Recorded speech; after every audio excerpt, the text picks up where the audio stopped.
Les baleines sont de retour dans nos eaux. Pour les prestataires touristiques, la saison commence officiellement à partir du 1er août. Pour pouvoir observer les cétacés avec leurs clients, ils doivent obtenir une dérogation de la direction de l'environnement.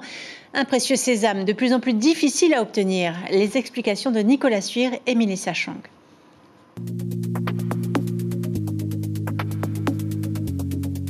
Majestueuses, les baleines viennent se reproduire à l'extérieur de nos lagons chaque année.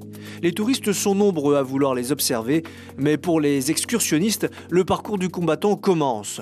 Avant tout, ils doivent fournir dûment des papiers pour obtenir une dérogation. Cette année, Heifara a réceptionné un courrier lui indiquant qu'il n'aurait pas le précieux sésame. Une décision qu'il ne comprend pas, lui qui exerce ce métier depuis 30 ans. Mon ex avec qui je travaillais, qui était gérante de la société, qui est partie avec son ordinateur où il y avait les données.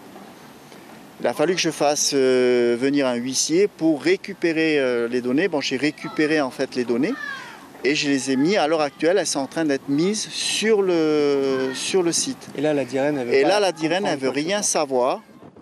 La direction de l'environnement justifie cette sévérité par un constat. Les prestataires sont trop nombreux autour des baleines.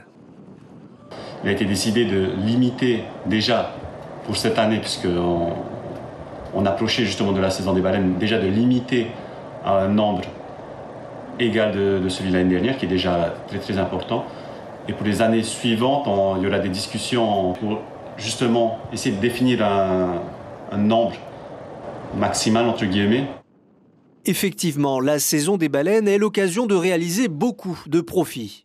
C'est notre haute saison du 1er juillet jusqu'au 31 octobre. Je pense que si on a encore du monde en septembre et en octobre en Polynésie, c'est en partie grâce à ces activités-là, cette activité pour aller voir les baleines. En grosse partie ? Oui. Heifara, quant à lui, nous dit que cette saison représente 70% de son chiffre d'affaires. C'est crucial cette saison. Si je ne travaille pas cette saison, surtout que j'ai fait des frais sur un des bateaux, j'ai rénové entièrement, complètement. Je vais me retrouver, je suis obligé de fermer la société, de fermer et de me mettre en liquidation. Il reste encore 10 jours à Heifara pour convaincre la direction de l'environnement. Encore 10 jours de tranquillité pour les cétacés avant l'ouverture de la saison. L'an dernier, 2 prestataires ont failli ne pas avoir leur dérogation à Moorea. L'information en continu sur Polynésie la première, Internet et réseaux sociaux.